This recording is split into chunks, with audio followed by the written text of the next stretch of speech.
Mula sa hindi kita kilala hanggang sa nauwi sa mahal kita. Parang kailan lang pa-scroll-scroll ka pa sa social media, lalo na pag boring ka. Yung tipong tamang like and shared post lang pinagkakalibangan mo. Wala ka naman sanang plano na pumasok sa relasyon. Pero bigla sa isang iglap, may dumating sa buhay mo para mahalin ka.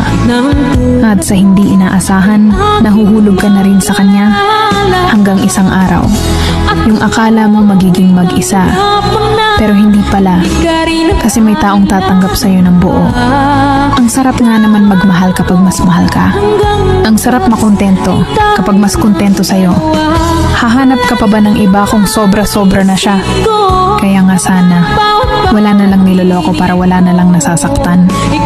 Sana mapadpad tayo sa taong kayang pakalmahin ang puso nyo at hindi kayo bitawan sa panahong magulo na